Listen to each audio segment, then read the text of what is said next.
make it better. Yeah. Forget the rest. Are y'all feeling that? You're rocking with the best radio station on the planet. SDM Live Unplugged. Hey, what's up? What's up, Detroit? This is Rhythm of Detroit. We are on the Fourth Letter Radio with SDMLive.com, and it is Saturday at 5 p.m., and we are with you each and every Saturday unless we have found a boat to go on or we are flying, jet setting around. So I have a dear friend with me, one of the few that actually came all the way down to Georgia to kick it with me. I've got the beautiful Sky Covington. Also, you have your name, your stage name is Sky Covington. Yes, my stage name is Sky Covington. Okay, I just wanted to make sure that it's Sky Covington because a few names. You have a few names. I Just wanted to make sure. Yeah. So we have her here with us today, and I love to call on her because I love the mature woman perspective. I like the one who has lived and has learned, and they're ready to share with the world. And it's so important that people are not just popping off, telling you this, telling you that, giving you advice, and they haven't put in the work. So I would love for you to share with us. Now, let me just say that Sky Covington is she's one of our hearts here in Detroit. She has received numerous awards for her singing as well as her community advocacy. So she is putting in double time. And I love to bring those types of superheroes, those geniuses, and I call them my scientists, the innovators from Detroit. I love to bring them to the table because we learn from them. We're not just sitting around watching TV, watching someone's life, making them our television. We're going to learn from them. If they got their eye on you, tell them something that's going to help them out. And I love that people take that step out. And we also are going to have today another pillar in our community, Reggie Reg Davis, who spent many years on the radio. He has jumped into advocacy work. He is a local loved politician, and he will be calling in the next 20 or 30 minutes. And we also have our support system for Sky Covington, our / bodyguard, our / support system. Minister. Our support systems don't always be the most talkative, but when they talk, they say profound things. They might say 3 words, 3 to 5 words. They might say a whole sentence, but we're listening and we're waiting to hear from them. So he's going to step in and step up, and he might just jump in when he needs to.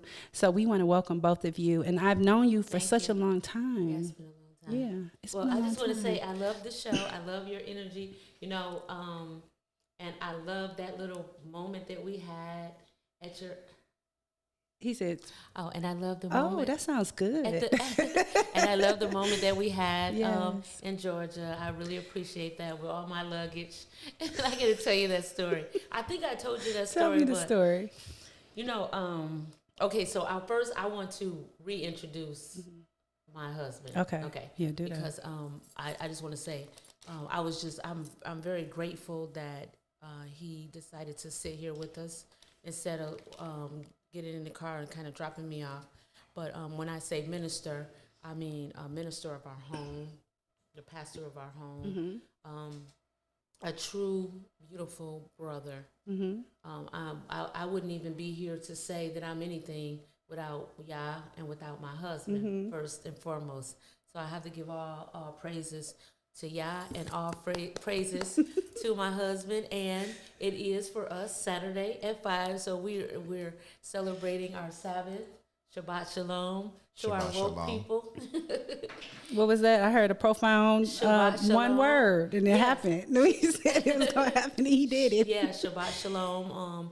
It's Saturday, and what we do from sundown on Friday to sundown on Saturday, we celebrate the Sabbath. We believe that it's the true Sabbath, and so that's where a lot of my humility, a lot of my homage to to knowing God's real name, because a lot of people say, "Oh, I love God," but you never know what God they speaking of. Because I mean, in the Hindu community, there's over like 3,000 gods, so you just never know. So I would just say that we have to be careful with that God thing. Just saying, I just want to thank God. See, Because you jumped right into the topic. You didn't Yes. even give me a hot second. Oh, okay, because I'm excited. I'm It's the loving my Sabbath. I'm sleeves excited. here, and I was going to do a little bit of that, Oh, and yes. you just Oh, jumped yeah. right into the topic. That was beautiful. So, one of the topics that we're going to be talking about is that many of our sisters and our brothers, they're grounded spiritually, and I'm a non-judgmental person because I did not grow up with the white picket fence. So I've got a lot of stuff going on, and I just cannot judge people when I meet them or when I know them as to what religion they should be engaged in, what kind of relationship they should be in, how they raise their children, and what kind of happy hour they have. It's not for me to judge people.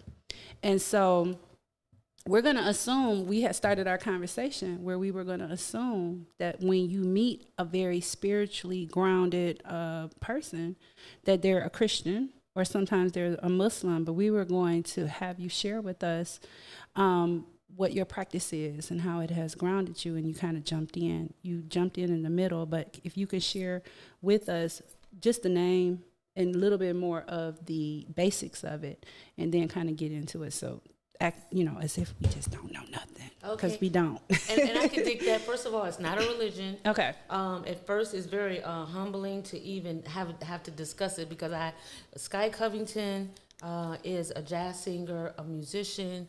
My name is Nicole. I'm William Freeman's wife. We call him his Yah-given name is Adam, and my Yah-given name is Yabella. But my name is Nicole Freeman. I'm William Freeman's wife. That's pretty much how I'm going to get my ticket into heaven.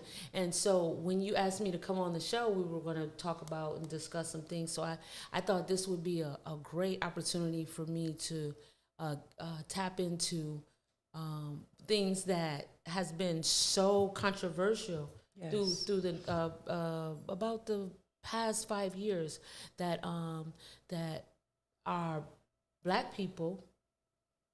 And right now I'm still learning. So for my woke people that's listening in, I'm not trying to teach anything. I'm just sharing my own experience. Yes, thank you. I just want to say that. And so when you talked about the Sabbath, start us off with what part, for some people who may not know. Yeah. What is that a part of? Well, the Sabbath initially, before we lost. So many may argue that, and I don't know if it's even proper to share this information, but many people, before slavery, there was a people, a phenomenal people.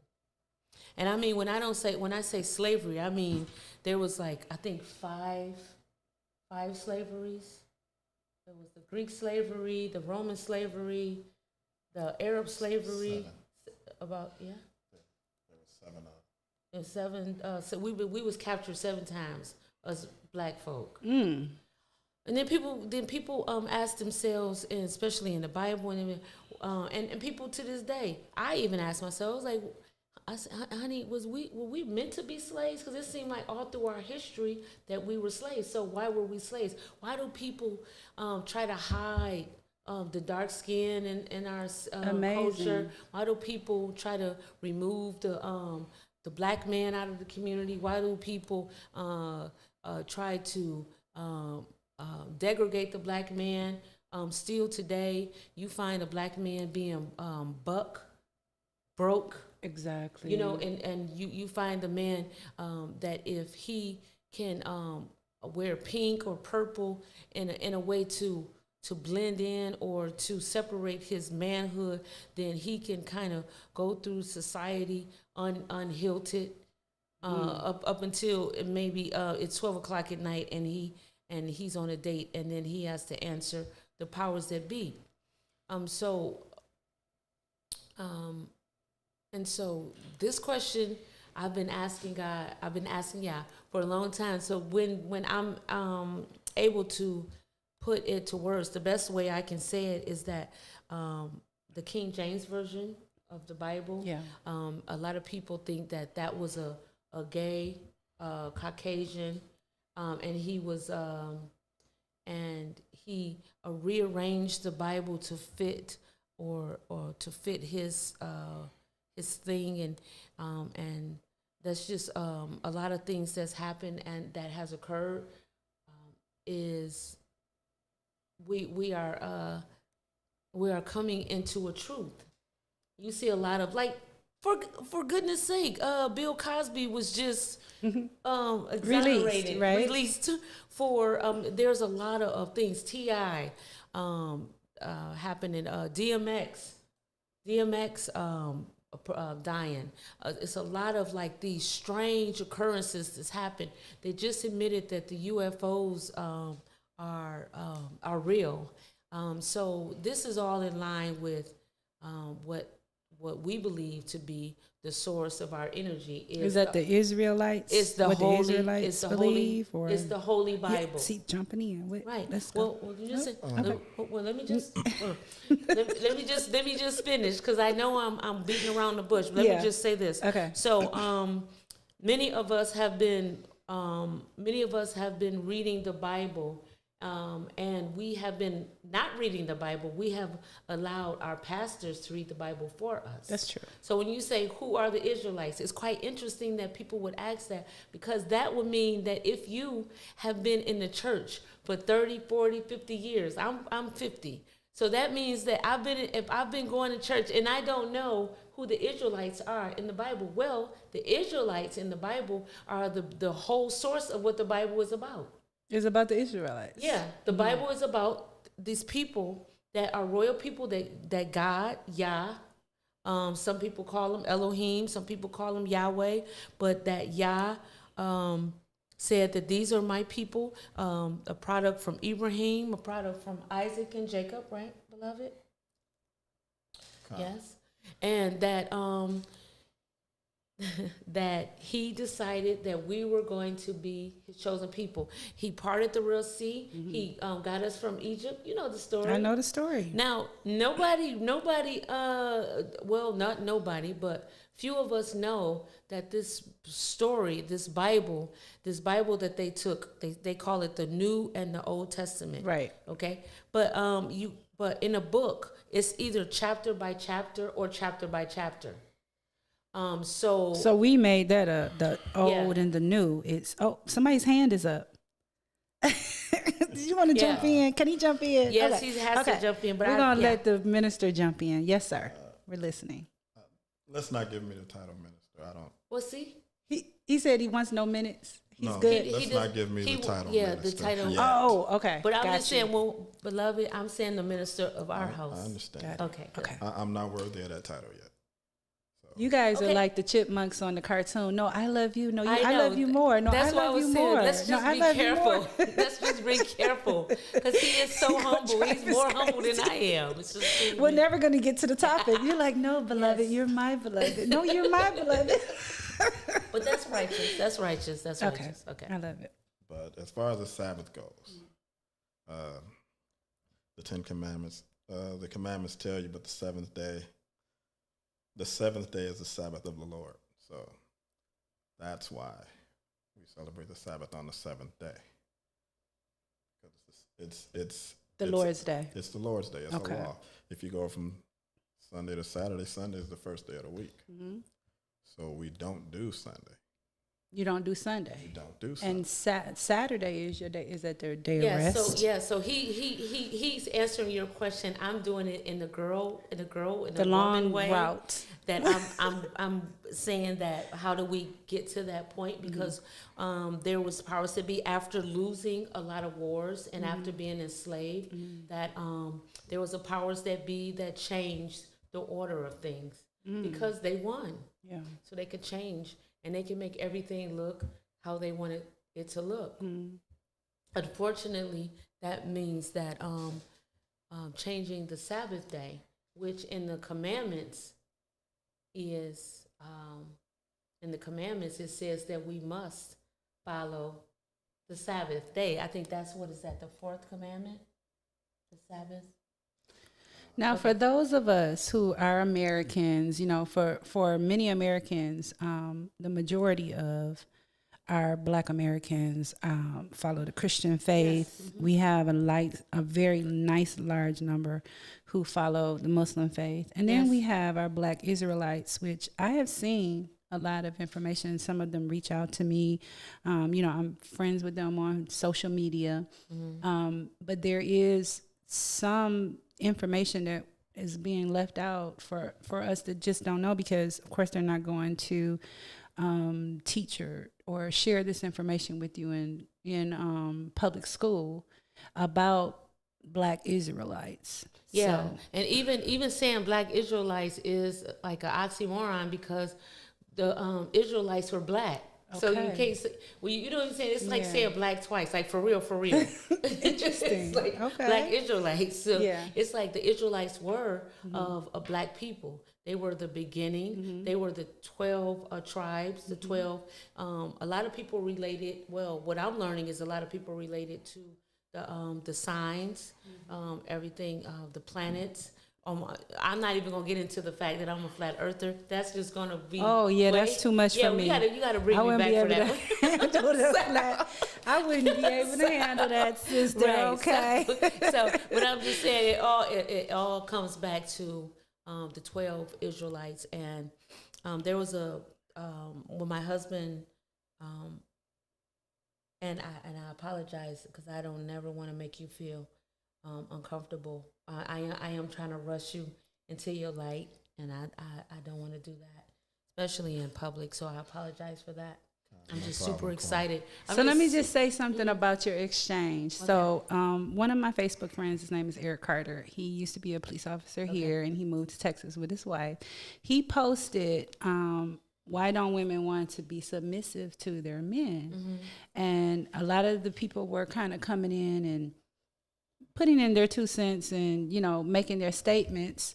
My response is that my ex-husband's mother-in-law, who's a wealthy woman, had 2 or 3 cooks in her kitchen. And then once a week she would cook for him, which would really mesmerize the cooks to have her come in, this queen, this senator, this woman who is just one of the most important women in their country, come into the kitchen and cook for him. It was really important for her to be able to do that. But what she wanted to do is step down from her role in society and to show her humbleness to him and her gratefulness. So when you step out of your role in society and to show that because you can say these word constructs all day, it's going to be confusing for some people for them to try to figure out what does that mean. In their mind, they're thinking, what could that mean? What does that mean? What do I need to say? What do I need to do to be submissive? Because many of the women in America, the Black women, have had to be man and woman, mother and father, provider and protector, as well as nurturer. So you've got all these different identities that you have to hold. And then if you try to switch that up in the middle of your lifespan, it may be different for someone who would have to try to attack that and deal with that. How do I be submissive? And just that exchange could be a really good example to just say that for a woman who has a high stature in society, whether you're making a lot of money, whether you are very popular, whether you have a lot of talent, or beautiful. You're all four of those things. But when it comes to dealing with your significant other, your male significant other, it's just really important for us to switch that role. You will need to be able to be what we call intersectional. You have to be able to switch your role up so that you can make that support your support system feel comfortable in your role in society, where society has put you. Because as we know, just like you discussed with the Israelites, I'm not gonna do the double. That's good. Yeah, I'm learning. Yeah, it's good. I just want to say that my position in life is not to be anybody's, but to the Most High and to my husband. Actually, my husband can stop all of that, all your blessings, by saying, "Honey, you will not be doing that anymore." And I know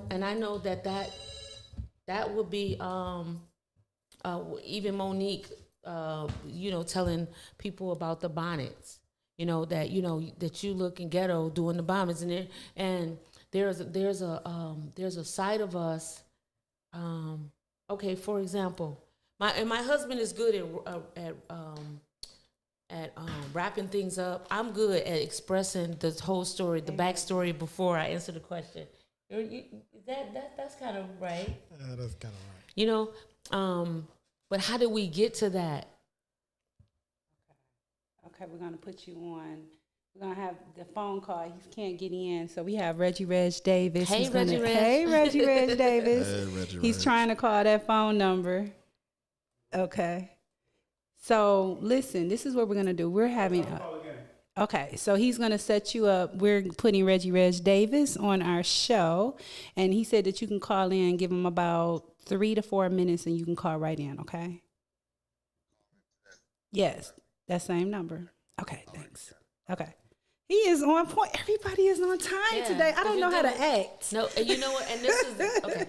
So I want to quickly just finish what I was saying as far as... The only thing that we're suffering from in our Black community is the fact that somebody told and many Christians, they may not appreciate this, but remember, Christianity was given to us by our slave owner. Yeah, and he mimicked. They had the Israelite actually leading them to where we all were. So they studied us because we were the only group that had these instructions and rules. And so everything actually comes from that.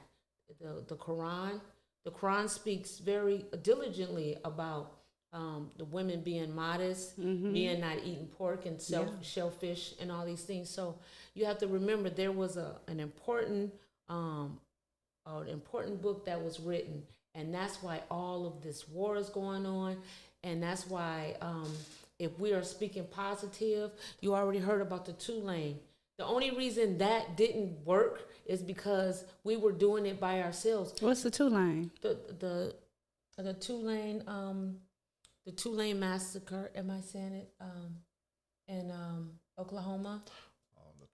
Tulsa, excuse me. I'm saying Tulane, and I'm thinking about Tulsa. New Orleans. I got you. But the Tulsa, how we showed them what we were capable of, and when we do show the powers that be, because I think when people complain, and when they're complaining in line and they're on the internet complaining, and the white man did this, and all of these things that happen, that one thing that we always have to remember, that be the best you can be.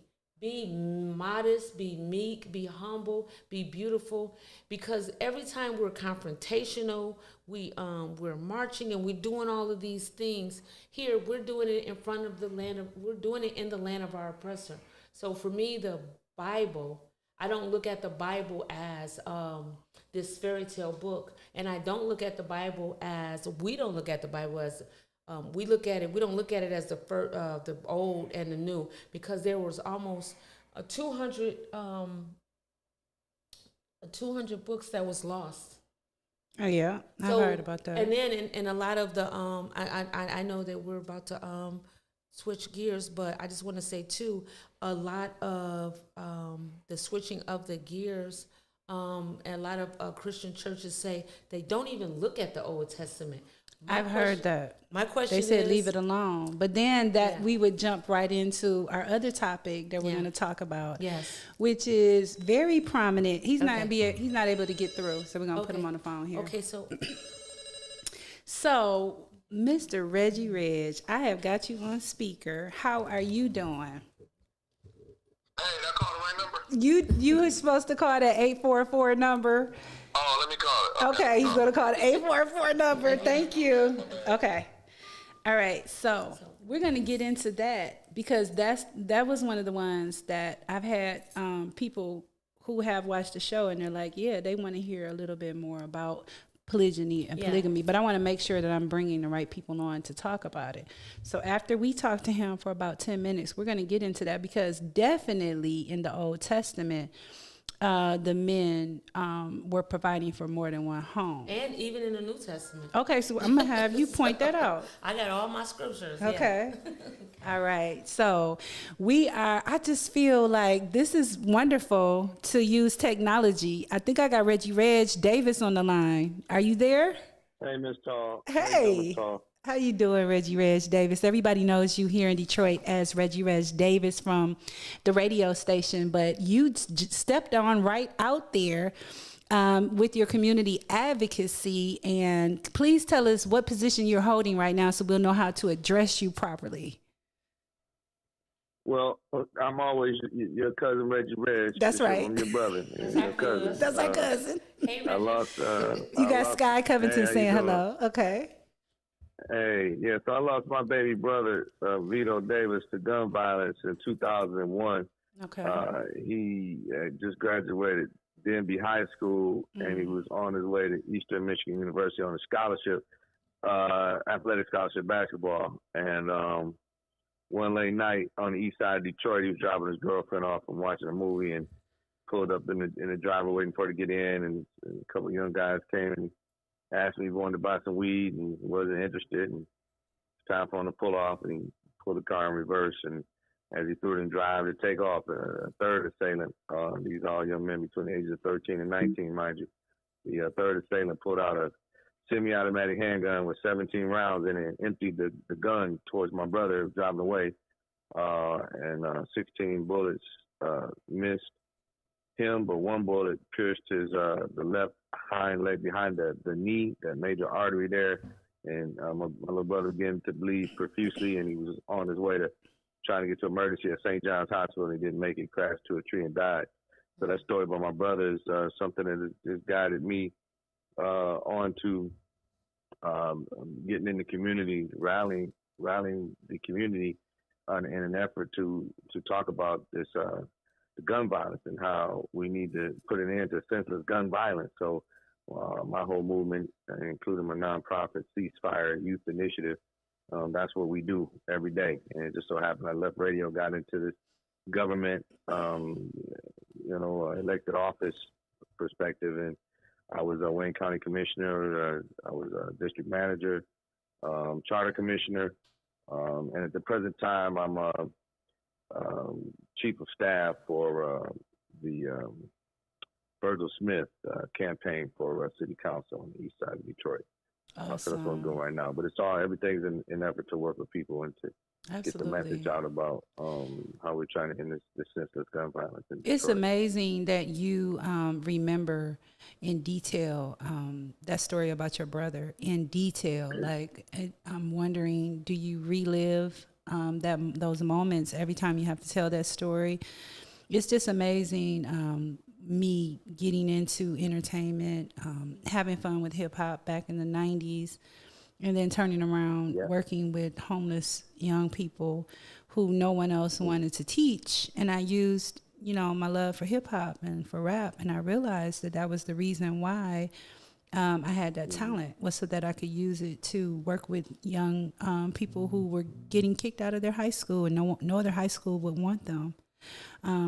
Right. I'm wondering if that all of those years on the radio, you being able to spit that story as eloquently as you did, that was preparing you for today, so that you can be a voice for those who are voiceless.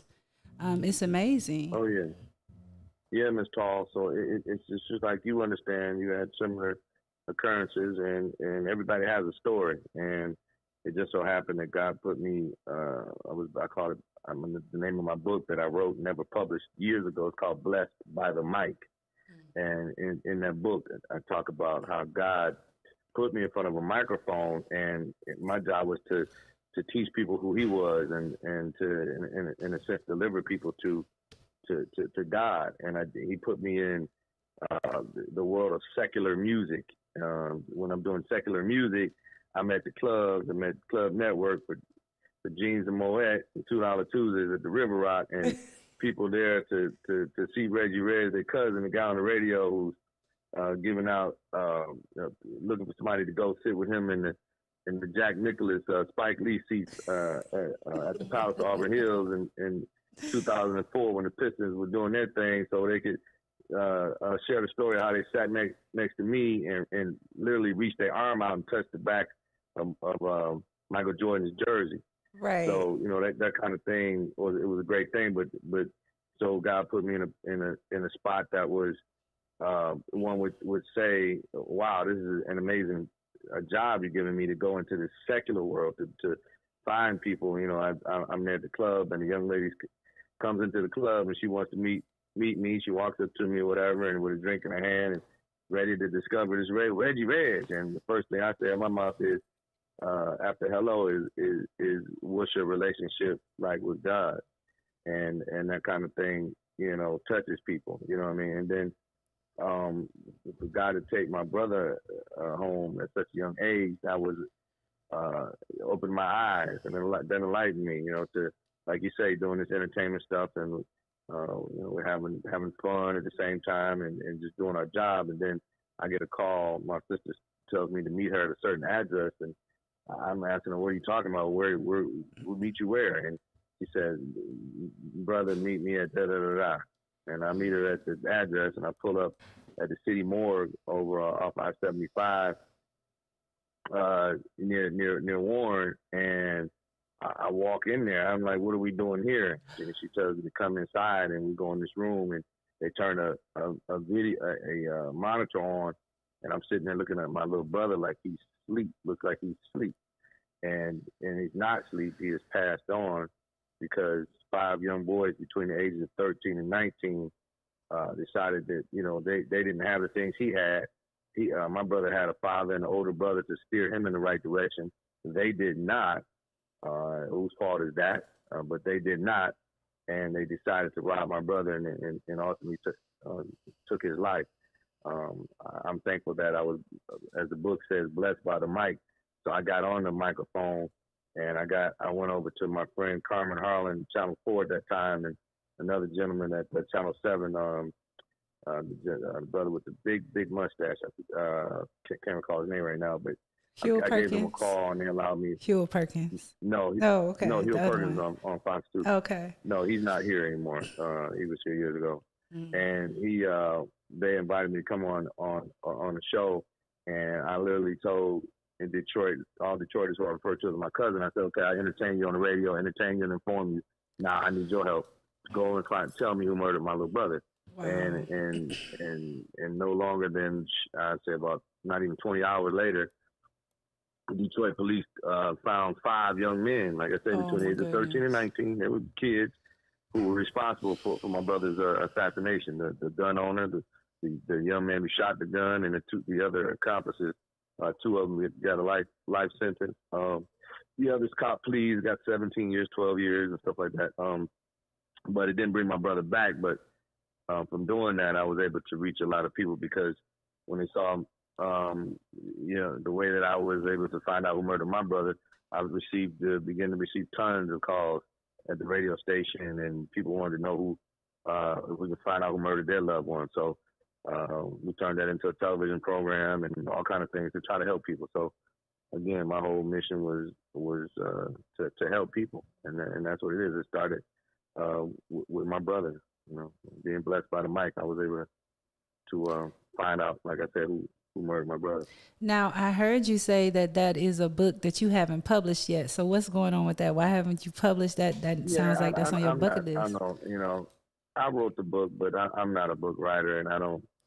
The book is still put like this. The book is not finished. It's still being written. So, we got some writers on deck. Someday. We got some writers and some publishers on deck. So we're gonna get back with you on that. I'm not a cat to get out here and write a whole bunch of books or nothing. Yeah, it's still being written. So.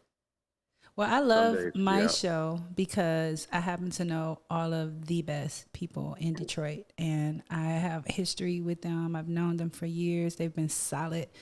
The people I know are solid, and you're just one of those that whenever I do call on you, we had that great program where we provided photography for some of our homeless students, and they were able to go around Detroit with their cameras and take pictures in places that they've never seen.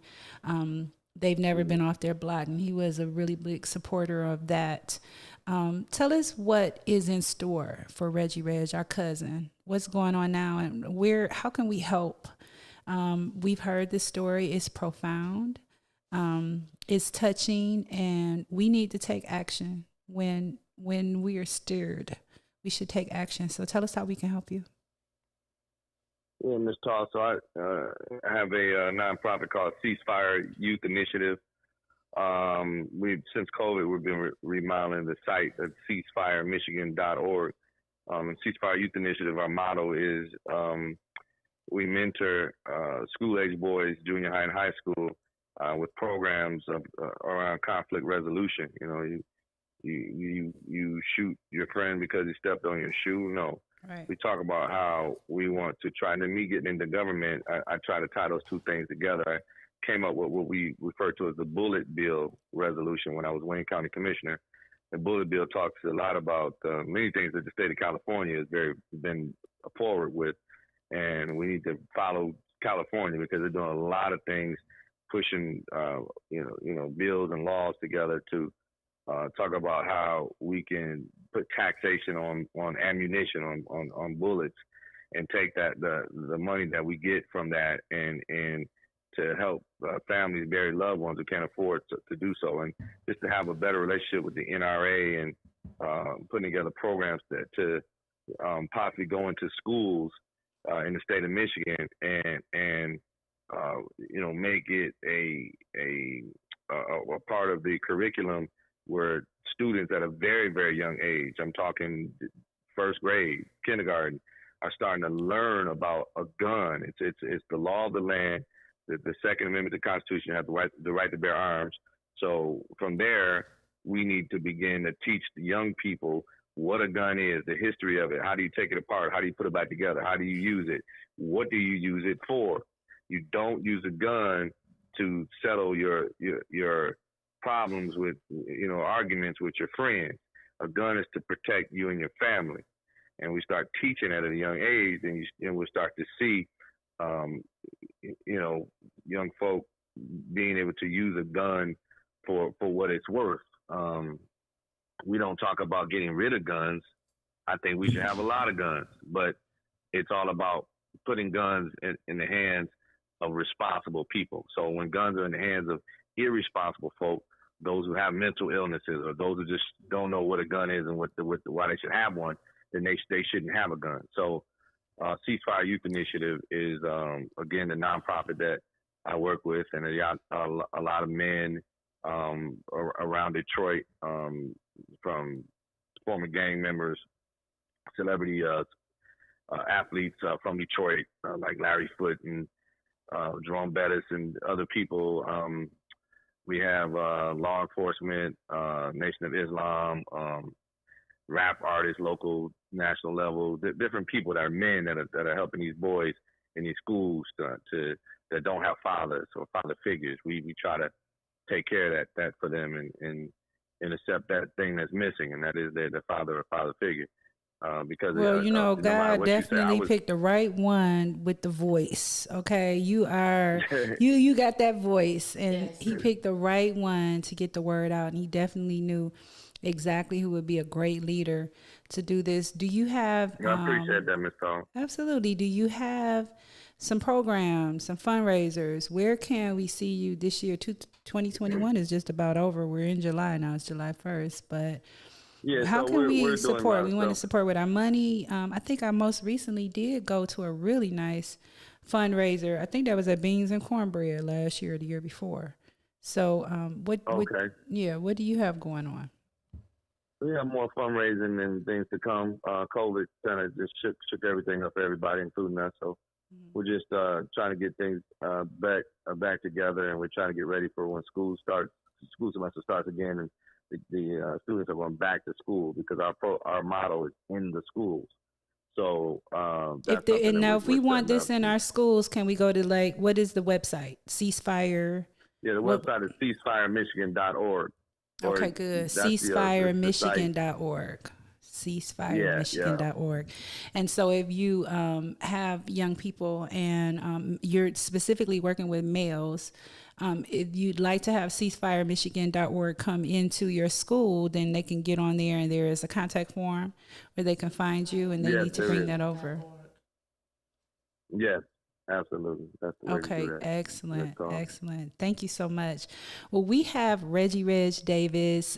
This is our beloved cousin from the radio, and now he has become an advocate for our young people. Unfortunately, several young people lost their lives not only to gunfire, but then they also have to spend some time in the penitentiary because of what they've done. And what you have the opportunity of doing now is turning some lives around, intervening, becoming doing that intervention with your life's work, and you're dedicated to it, and we're proud of you, and we thank you for dedicating to your life to being that voice. We really do, and we need someone to do it, and they picked the best one. So thank you for coming on the show. I appreciate that.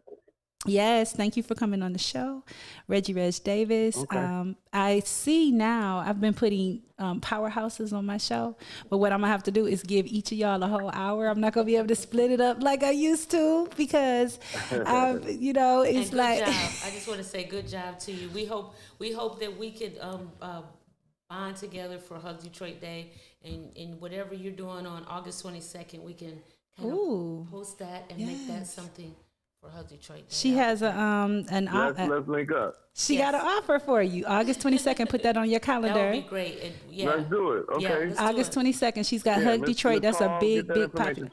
I absolutely will. And we're actually partnering up, instead of just doing one block party or one donation, one a drive or one backpack drive. We want to have a whole. We call it our treasure map of Detroit. Mm-hmm. We want to all of what we're doing. We just want, if you're doing something on the 22nd, then we're all going to do it at the same time. We're going to do it at the same time. Absolutely. So it's a whole plethora of magic just going all on over at the same time on the 22nd of August. We just need to do it on that one day. Okay, that sounds good. Well, he is all for it. I'm going to connect you. Yes. And we're going to get that going. That's for August 22nd. Hug Detroit, Ceasefire. Sounds like they're going to be on deck. That'll be so sweet. That'll be wonderful. Yeah. Also, that sounds good. Thank you. Thank you, Reggie Reg Davis. Be a part of it. Thank you, ladies. God bless you all. Thank you. All right, so that. Blessed. Take care. Yes, thank you. So that was Reggie Reg Davis, and he was very popular, as a radio personality for many years. But then, of course, that tragedy happened, and it's just amazing how your life can change instantly. We're going to jump real quick into our topic because being a mature lady, people do ask us questions. They want to know first of all, they're always saying, of course, you get this all the time, you don't look your age, you have a lot of energy. How do you do this? How do you do that? How do you keep it moving? Of course, part of it is going to be our spiritual grounding. But I think that for me, I'm holding on to some older values that are much older than contemporary values. Yeah. People making up these word constructs and making up things that fit them because they're in this country. But you're an African that's born in America, and you can't forget that. You cannot forget who you actually are. That even those words, how some words that we use in our English language, they lose their they lose their effort and they lose their power over time. They get misconstrued. Now you're using this name, you're using that name. But because I lived off and on in West Africa, my culture is different than other people. I could be quite strange to some people just because even the way that I grew up is a lot different than other people. But I'm not going to change my culture to fit someone else's culture. Then whoever is, you know, in my circle or they know how I feel and how I operate. And so we all in a non-judgment zone should allow people to hold their beliefs.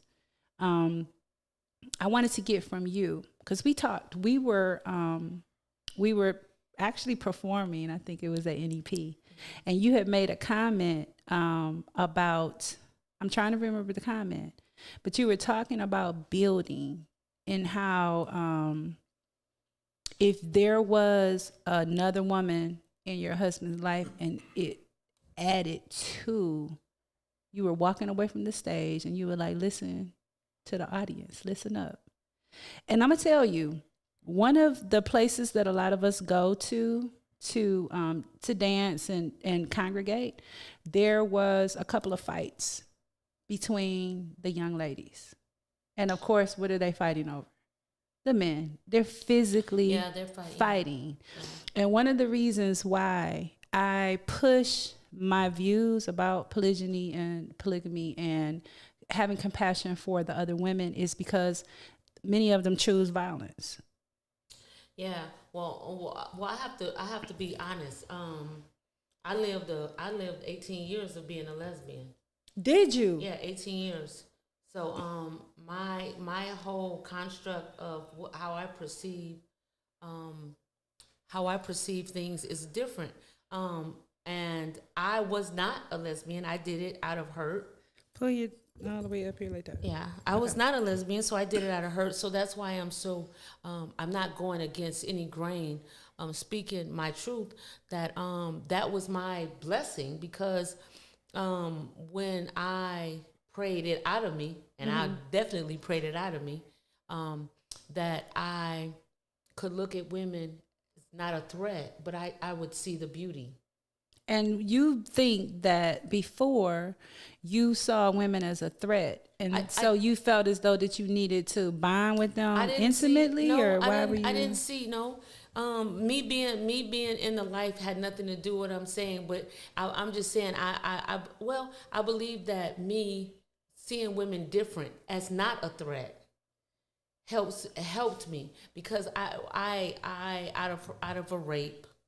I see. Out of a rape, I was like, oh, I even my husband and I, we were married, and we had a thing happen, and we ended up ending our marriage. We are actually married 3 times. I left my other ring at home, but I usually wear 3. But we were married 3 times. Mm-hmm. That's your last time in Islam. I'm gonna tell you that now. Well, you can't keep walking away. You gonna have to stick with them. Well, and this is the thing. This is the thing that you always can come home. Mm-hmm. Well, yeah, that was another thing that I would say, because that's actually what causes polygyny a lot. Is because of wishy-washy women, or women that aren't sure if they want to stay. Yeah. Because once you leave a situation, then you've opened up the door, and you and the man can believe that it's over, and he'll pick up with someone else. Yes. And then as far as other religions or platforms, they'll say, okay, well, that's not fair to the new woman and the new relationship for that other person to come back. Yeah. But we are always not sure about what we want to do. They say we don't know what we want to eat, but we don't even know what man we want to be with either. Even in the Bible, it speaks of, unfortunate that my husband and I, we're not gonna, because we have a woman involved, his ex-wife. So I never speak ill of her. I've always tried to respect her through the years, but I share the lesbian part of my life, because I was happy to be one of the ones that that's not living that life anymore, that realized that that devoid of men doesn't make any type of logical sense, well, and that's the part that I don't understand. Yeah, well, the thing how do is, you just eliminate men? Are we on Venus now? Like, yeah, but the thing of it is, I was dating women that that acted like men. So it was a stud. It was a definite sickness. It showed me that, I mean, a lot of the women that I was dealing with, they didn't even, I couldn't even, you know, that movie when they have the women fighting and sharing lipstick, that was not the story. And a lot of women, I mean, like now the younger girls might be having a good time with that, but when I was coming up, my woman or my women, we couldn't even hold hands. I was still the secret. And my mother told me one day, she was like, you know, I just don't understand why, you know, we're trying to accept your friends, and they don't accept us. And it hit me so much. It's like, are you gay or are you hurt?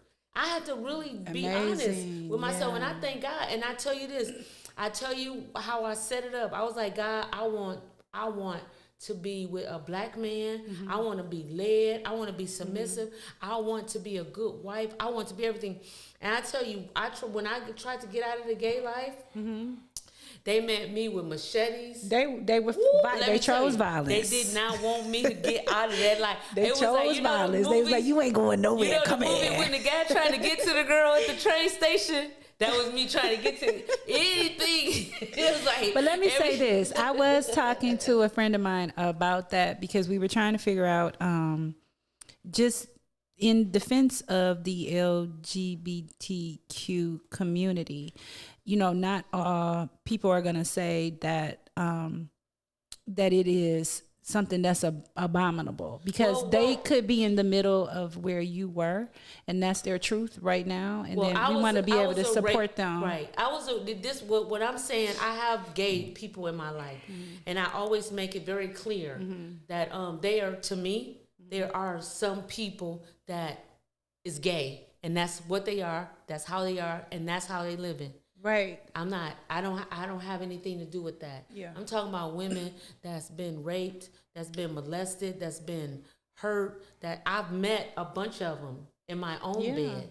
That's been that you can't. They even no touch longer them. trust that men even, with their space to even be in their space. And I'll tell you this: if you're not having sex with a woman, then you're not gay. You can think about it, dream about it, be about it. What makes you gay is the actual act. So I know women that I was with, that you couldn't even touch her without her. Because so it allowed me to understand that, I'm not the one that I thought I was. I mean, I went out, I was like, I'm gay. Oh, you just made proclamations. You came out the closet. I was in Chicago. I was walking. I was doing in the Pride all Fair. But then, I would have these things where once I was in the privacy of that, I realized, and then I had to cuddle a woman instead of a man. I had to cuddle with a woman that was molested or raped. Yeah. And then I had to deal with my own. I had to deal with my own. My own. That helps you see. That's what why you were doing the things that you were doing. Being so very honest when I say that a lot of women that portray that they're gay, they're not gay. They're hurt. They're just hurt. They've been raped, and they need to learn or recondition how they are, because a lot of these women that's dressing like boys ain't dressing like boys because they just dressing like boys because that's what they identifying with. Yeah. A lot of them is that they think if they just wear a bunch of baggy clothes and tie their hair up, then nobody can hurt them anymore. Yeah. So we don't. That's a lot. We don't deal and that's with a that. whole nother perspective. Now, I have a question though. So I was just talking to a good friend about that, and just the different women that we're observing, and you know, are they total gay? Are they a little bit gay? Are they bisexual? Well, gay is having sex with the next person. That's but what about gay is. bisexual? This is the thing. The society has made it gay is even if you think about it, you gay. That's just not how life works. I can think about killing you, You're not a killer. My boss, I'm like, But I I'm ain't going no to kill my killer. boss today. My boss is going to die today. Don't make me a killer. Right. Up until I do the act. So I think, and because I am in the land of my oppressor, I can't argue how he do things. I'm not trying to. I'm not trying to change how he decided how it's to being destroy explained us. to us and how the boxes that they put. Not trying to but do let me that. ask you a question. When you decided to let a man into your heart, where you're cuddling with that man instead of cuddling with that woman, did you have to, when you made that decision, did you also have to break that barrier down? Because I think that some women have been programmed to believe that a man is for them and is going to love them if they're the only one. Once you open up the door to know that there are some really, really good men out here, but you will have to deal with an ex-wife. You may have to deal with a baby mama. You also may have to deal with a woman that is providing for him in some kind of way and that he does not want to let go, or he's got some kind of relationship with that person.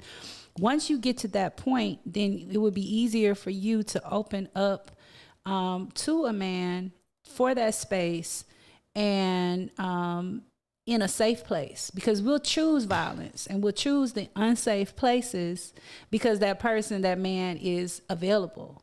Yeah, he's available to whoop on your butt, you know, but the ones that'll give you the safe place, you may have, there's a choice that you have to make. So once that you come to that acceptance. So with my thing with my husband, of course, and I'm sure she'll listen in. My husband's ex-wife. Is she still in the picture or? Well, yeah. Well, this is the thing. He said no. Well, no. She's in the She's in the picture, but she's not. She's in the picture as far as I'm a barren woman, so I help raise his daughter. And you're now helping him. I'm helping her. Yeah, we're all she working would need together. to value that. Well, about let me tell you. Let me tell you. We need I needed a whole hour. Well, for yeah. y'all. Let me tell you. She didn't like me for a long time, but you know what I did? Honestly, should I sit back and let you explain it? Well, I just want to say this. We have about 1 minute. We're gonna say this. We gotta end come the show back. with your song. You got to come back. You got to come back because I'm just gonna change my whole agenda now and start. I'm just gonna have one guest. We gotta Yeah. come back. So what Okay. were you saying, sir? Correction. I'm not going to say that she's not in our life. She's definitely in our life. I'm not going to say that we don't have any issues. No issues. Finally, no With issues. us. Okay. Yeah, No issues. And let me tell you what I did, because but her and I did talk about being a dom's Co-wife. A co-wife. I called her, and he was a sister wife. My sister wife. Yeah. And that's how I deal with her. If you look at her like that, what helps you, let me tell you, is seeing a woman as you, so that you can be compassionate. And my sister and wife, we can be kind of vicious with each other, and we can lose sight of what we're trying to accomplish. This is the thing with me.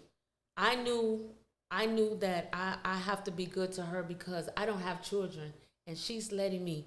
I mean, she might have talked about my shoes that I wore, the rent I didn't pay, or whatever, but she never said that I harmed my stepdaughter. So for me, I'm indebted to her, as not like I worship Yah, but I always tell her that you didn't have to love me. You didn't have to. She could have said one rumor about my stepdaughter and it would have ended, but she never ever talked about me. Talk bad about you to her. She never talked. No, she might have talked bad to me about my stepdaughter, but she never had to come to me and say, "I don't like how you treating my daughter." Yeah. So you have an opportunity through that treatment. I made sure to let her see what kind of person that you are, because she's not gonna be objective when it comes to him. Because you know, in this country, we can take care of him together. Let me tell you, we're supposed to be talking about polygamy. Let me tell you. Okay, let's get it, because we got about 1 minute. Okay, we got it. Okay. We're actually done, but we kind of went over. But no, tell me, I wanted to know what your position really is. Can you tell me in a statement, a sentence? Let's go. Yeah, we're gonna bring you back. I'm just for my husband getting all that even if I'm for my husband getting everything that he deserves as a man, as a black man, and as the pastor of our household. I tell women, when I did get jealous one time. I had a friend over, and I did get a little jealous, but ultimately and overall, I would love to have a woman.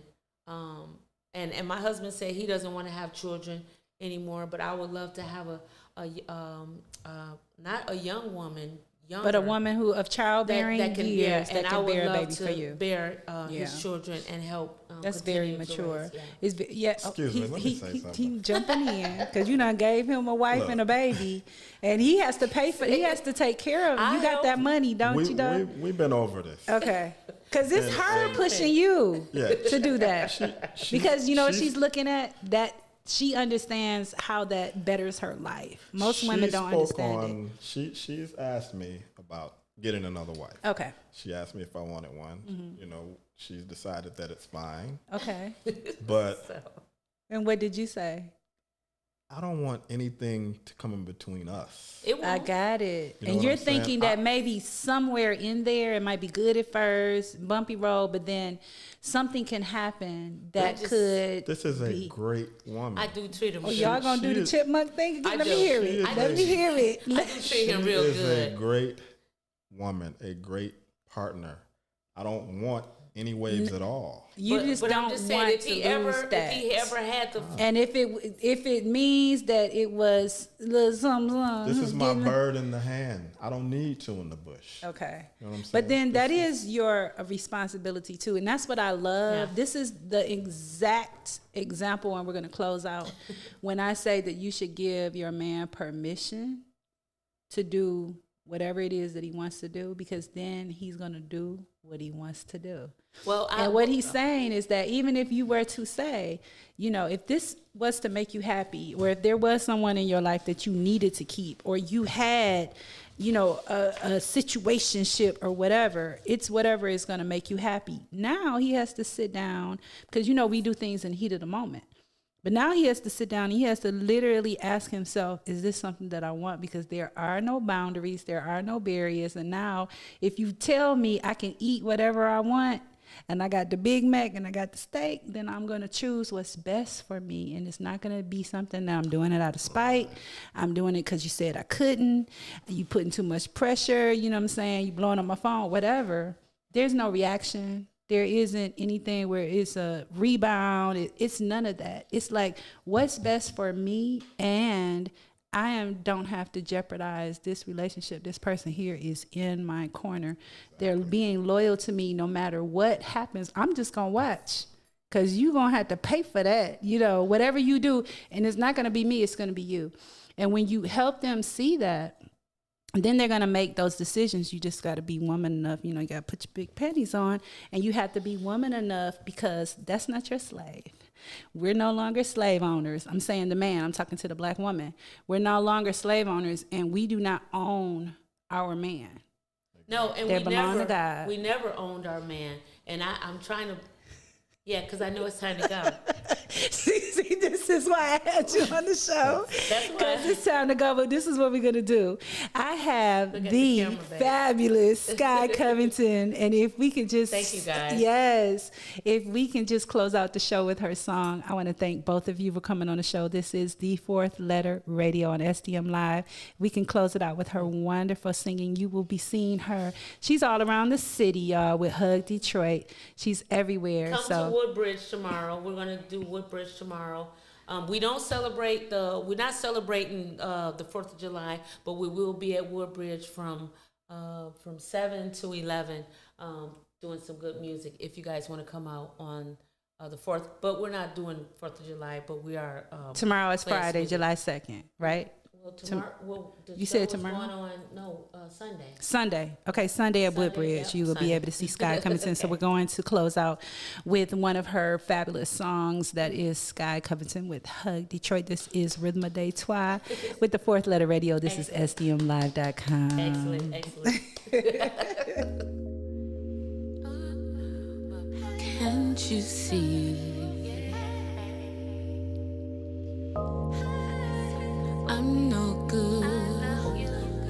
without you.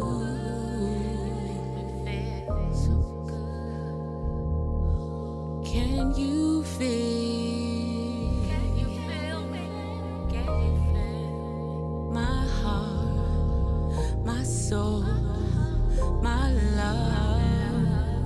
Do you really want to know how every time you're not around, I find it so hard to keep my cool? Voice deep inside of me tell me you're the one. Do you even notice? Do you overstand that I stay up and cry sometimes, praying that you realize what you're searching for is right before your eyes? I can't live without your sweet loving.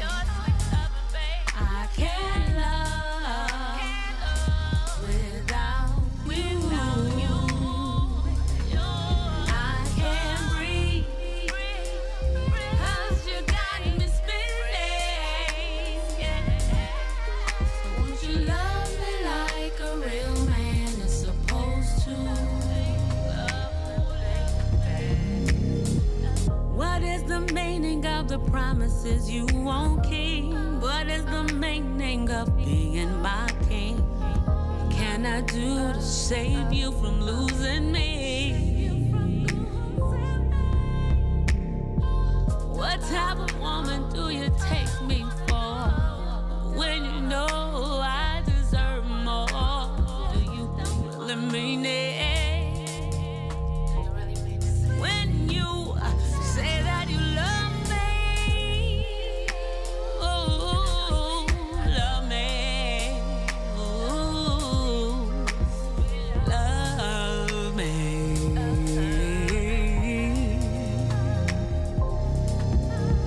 Sometimes you don't call and I miss you. You're my all, and when you're near me, you're the only one I'll ever need. Sometimes I call you, you'll never have time to speak, and I'm trying keep this love strong, strong, strong, strong. I'm trying, baby. I'm trying. I can't live without. I'm trying, baby. Sweet loving. I can't love without you. I can't breathe. Sometimes you don't call me. I get a little scared. So much going on in the world right now. I want a king and I'm the queen, and we can be together, faithful and loyal. I just want to feed you with my life, feed you with my love, hold dear to what love is. You feel me, don't you? You feel me, don't you?